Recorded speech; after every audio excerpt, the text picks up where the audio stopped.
Olá pessoal, estamos iniciando a disciplina de Engenharia de Software do curso de Análise e Desenvolvimento de Sistemas do 5º período, certo?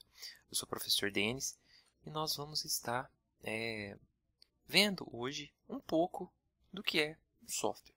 Vocês já estão no 5º período, já têm uma noção bacana do que é um software e hoje nós vamos estar falando um pouquinho sobre algumas definições de software, certo? Então vamos lá. Então, o que é um software? Pessoal, muitos fazem aquela brincadeirinha, né? Qual que é a diferença do hardware e do software? O hardware é o que você chuta, né? E o software é o que você não consegue, digamos que, pegar, né? Bom, mas é uma brincadeirinha e não tem nada a ver com o que realmente é o software. Então vamos lá. O que é a definição de software de acordo com Somerville?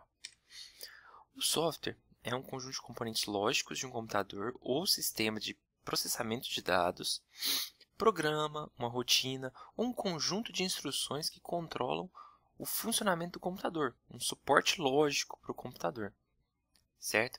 O software é um conjunto de vários artefatos e não apenas só código-fonte, certo? Então, o software é um conjunto de coisas que controlam o computador e não só aquele código-fonte que você faz ali. Beleza? Bom, então, eu creio que vocês não tenham dúvidas quanto ao que é um software, até porque vocês já programam, então já tem uma noção aí de software.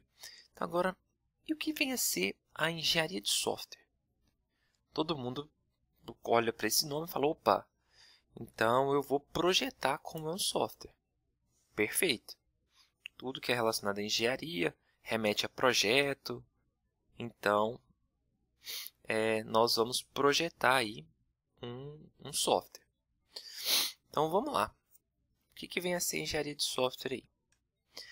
A engenharia de software é uma área da computação voltada para a especificação, desenvolvimento e manutenção de sistemas de software, com a aplicação de tecnologias e práticas de gerência de projetos, certo? Então, a gente vai juntar também outras disciplinas visando uma organização, produtividade e qualidade no desenvolvimento do software. Então, assim, a engenharia de software então agrega várias disciplinas aí, práticas, gerência de projetos, qualidade de software, entra uma série de coisas aí nesse processo de engenharia de software. A engenharia de software, pessoal, é uma abordagem sistemática e disciplinada do desenvolvimento de software, certo? Isso é o Pressman que levantou isso para a gente. Então, olha só, ele fala que para você desenvolver um software, você pode traçar ações sistêmicas. Essas ações sistêmicas são basicamente que fases de desenvolvimento, certo? E se você consegue desenvolver a determinada fase conforme suas especificações, lá no final ele fala para você que você consegue ter um software de qualidade. A engenharia de software, pessoal, ela foca no software como um produto, certo? Então, isso é muito importante para aqueles casos assim. Eu estou desenvolvendo software e o código que eu fiz é meu e eu que trabalho naquele software. Tem mais algumas pessoas, mas essa parte que foi eu que fiz é só eu que mexo, outra pessoa só mexe na parte que ela que fez. Cara, temos que esquecer esse conceito. O código-fonte é do software, não é de quem está construindo, certo? Então, vamos passar a olhar o software como um produto.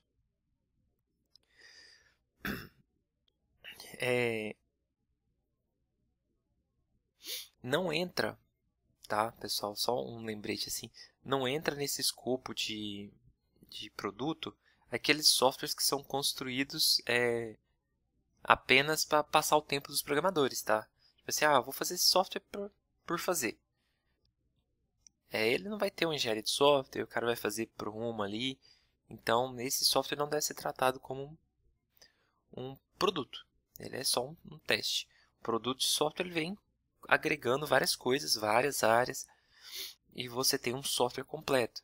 Um exemplo, eles falam muito que software de pet shop, né? Que software de pet shop não pode ser usado na graduação, que é algo muito simples.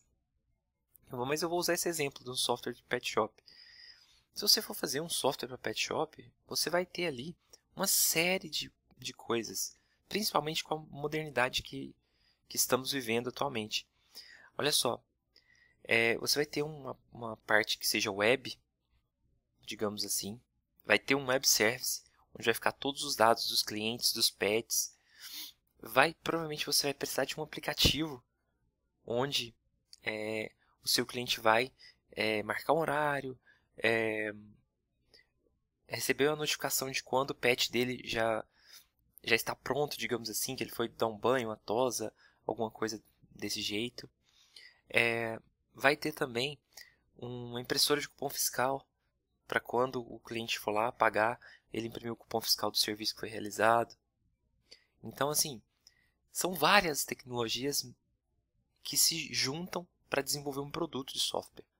Então, um software, Denis, é só o código-fonte ali, o executável e tal.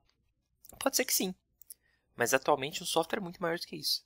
Muito mais áreas, muito mais linguagens se conectando, processos diferentes, igual eu falei para vocês. Eu tenho um sistema web para... Eu coloquei, por exemplo, né, que você pode ter um desktop também. E esse desktop conecta com o web service, grava as informações do web service, o aplicativo consulta as informações do web service, disponibiliza para o cliente. Então, a gente tem uma infinidade de possibilidades aí. Bom, seguindo esse nosso raciocínio, nós temos alguns tipos de software, certo? Um software, ele pode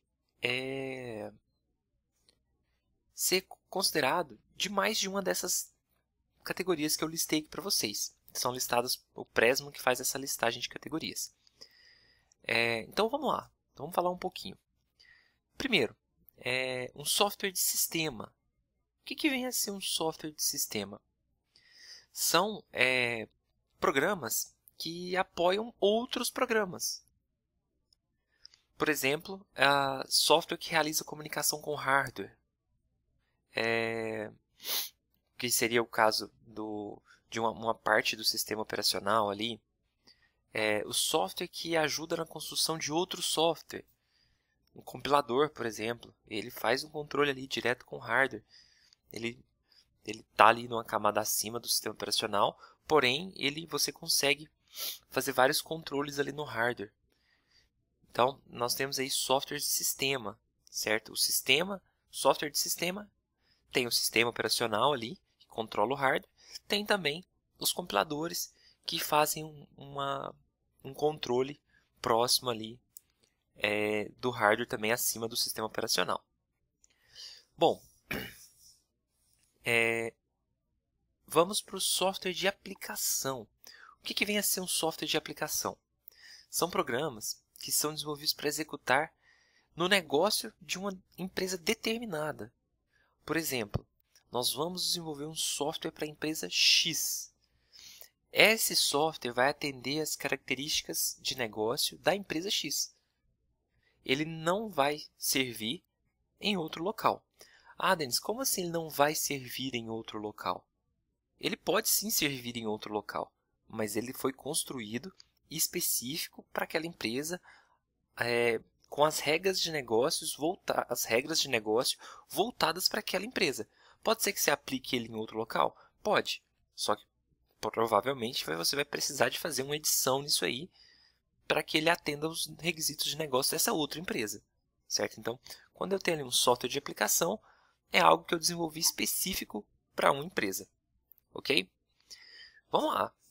Temos aí então software científico e de engenharia. O que vem a ser esses softwares científicos e de engenharia? São softwares que trabalham diretamente com números. Ah, como assim, Denis? Softwares que são destinados à pesquisa, a cálculos. Por exemplo, você tem ali o MATLAB, que faz isso, que é um dos grandes aí pioneiros, né? Sim, é fora do comum o tamanho do MATLAB. Temos aí softwares que trabalham com processamento de imagem, certo? Que envolve muita matemática. Então, assim, você tem uma série de softwares aí. Esses softwares científicos de engenharia, eles são mais específicos, né? Você não vê eles tanto no mercado assim. O mais conhecido é o MATLAB, que tem em vários lugares aí. E você compra módulos do MATLAB. E ele tem uma infinidade de módulos. E, assim, não é barato, digamos assim, né? Vamos lá. Próximo item, que é o software embutido. O que são esses softwares embutidos? São programas que foram construídos para executar dentro de um produto específico, como telas digitais, forno micro-ondas, geladeiras,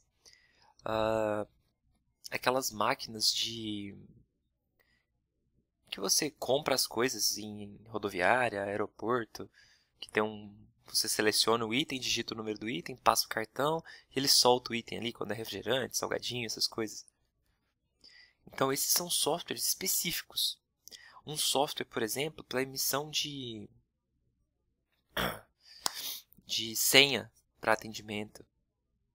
Esse software é um software específico para aquele aparelhinho. Para quando você clica lá, ele solta a sua senha. Ele imprime sua senha. Certo? Ah, ele pode estar ligado a outro software? Ele pode não. É evidente que ele está ligado a outro software. Mas você tem um software embutido ali nesse aparelho que emite a senha. Certo? Bom, e agora nós vamos para o software que constitui a linha de produtos. O que vem a ser isso, pessoal? São softwares que são produzidos para ser vendido em prateleira. Ah, Denis, como assim prateleira? Você vai no supermercado, tá vendendo aquele software ali. Você vai numa livraria, tá vendendo aquele software ali. Agora, não tem muito isso, né? Mas quando você vai no supermercado maior, acaba que ainda você acha. Você pega aí redes grandes, tipo Carrefour, Extra, Big, Walmart. Você tem... Walmart acho que não tem no Brasil mais. O Big comprou as lojas do Walmart. Mas você tem aí Americanas. Então, você vai passar lá perto do caixa, tem um monte de cardzinho ali que você consegue comprar o card e resgatar o software online. Outro ponto desse software de linha de produção são softwares que são vendidos na Steam, por exemplo. Tem aí as várias desenvolvedoras, né?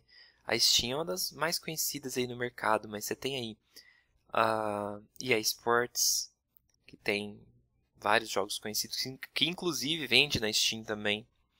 Você tem o Play, que é da Ubisoft. Você tem a Steam, o que mais? O Play. Tem um concorrente da Steam, eu tô tentando lembrar aqui. Nuvem. Tem a Nuvem, que também vende software assim, que é jogos. A maioria desses que eu falei agora, não, a maioria não, todos, né? São softwares que distribuem jogos. Jogos esses que são focados em linhas de produtos. E ainda mais, se a gente for analisar agora, os softwares desses de linhas de produto estão ficando muito muito baratos. Isso, agora saiu certo. Por que eles estão ficando baratos? As empresas descobriram que elas podem vender os jogos fracionados. Por exemplo, comprei recentemente o Tekken 7, se eu não me engano. E aí você compra uma parte do jogo. Se você quiser jogar com mais alguns personagens, você tem que comprar uma DLC ali que custa mais R$100. E aí eles descobriram que dessa forma você vai gastar mais, vai comprar mais deles, em vez deles te entregarem o jogo todo de uma vez. Então é uma estratégia pensando em produto mesmo. Ah, você quer aí ter um produto que vai te dar uma rentabilidade maior. Eles pensaram nisso. Um outro exemplo, existe um jogo, existe mais de um jogo, né? Mas esse eu tenho ele aqui em casa, e ele chama Skylanders. Depois, se vocês quiserem procurar aí, tem ele para Xbox, tem ele para o 3DS, tem ele para o Wii, tem ele para o PlayStation. E a produtora dele é a Activision. Elas vendem os bonequinhos. Você compra o jogo e eles te mandam um jogo com 3 bonequinhos e um portal. E aí você coloca o bonequinho no portal e ele mostra o bonequinho na tela da TV. E isso, pessoal, cara, é uma mina de dinheiro. Por quê? Cada bonequinho desse, você vai olhar aí no Mercado Livre usado, custa 25, 30 reais. Ele novo é 70, 80 reais. Então, se você quer jogar com um personagem novo, você tem que comprar o boneco. E aí, é uma linha de produtos, né? Eles, além de vender o software, eles vendem o produto. Que também, além do software que é um produto, eles vendem um outro produto, né? Mas vamos lá. Vamos dar sequência aqui. Lembra que eu falei para vocês, né? Que um software pode se enquadrar em mais de uma categoria, certo? Então vamos lá. O próximo que eu vou falar aqui para vocês é o software web. Vocês conhecem, vocês utilizam, estão utilizando ele nesse momento. Se vocês estão vendo essa videoaula, vocês estão utilizando um software web. Vocês estão utilizando o YouTube, que eu coloquei esse vídeo no YouTube, e também estão utilizando o Google Classroom, que também o do YouTube também é do Google, né? Mas, então assim, o software web, o que você tem? Você tem Facebook, Instagram. O Facebook e o Instagram também tem aplicativo. Tem, mas inicialmente o Facebook era web, era software web. O Instagram já nasceu aplicativo. Mas você tem aí, o Google é um software web, um mega motor de busca. Você tem inúmeros softwares web aí. Então, esse software web vocês não precisam nem ficar explicando, porque eu tenho certeza que vocês estão mais do que familiarizados. Bom, próximo, software de inteligência artificial. O próprio nome já diz aí, inteligência artificial. São softwares que fazem uso de algoritmos não numéricos, né, para aprender e tomar algumas determinadas decisões. Por que não numéricos? É porque não é só numéricos, tá? Ele analisa vários fatores, comportamentos e toma uma decisão com base nisso. Esse tipo de software, pessoal, anda sendo muito aplicado na robótica, né? Para robôs determinarem o que fazer em uma determinada ação. Por exemplo, tem aqueles robôs que estão sendo treinados para trabalhar em resgates, por exemplo. Entrar em prédio em chamas, em desmoronamentos e tal. Ele saber olhar ali qual que é o melhor caminho, se tem pessoas, como que ele vai tentar dar informações para o pessoal que está de fora. Então, está sendo muito aplicado junto aí a robótica com a inteligência artificial. Bom, próximo item, que é o software de computação Ubiqua.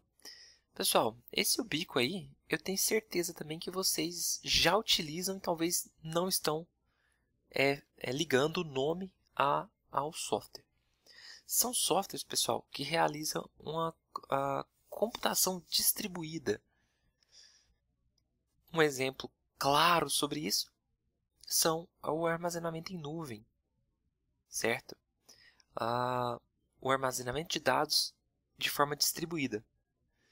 Onde, por exemplo, né, você tem seus dados armazenados no Google Drive ou no Dropbox, e aí eles estão armazenados em um HD, né, em um data center, né, no caso, em um determinado local, e aí cai um raio nesse determinado local, ele queima todos os dados que estão ali, queima o data center inteiro, perde todos os dados. Porém, esses dados estão replicados em outro servidor. Então você não perdeu aqueles dados.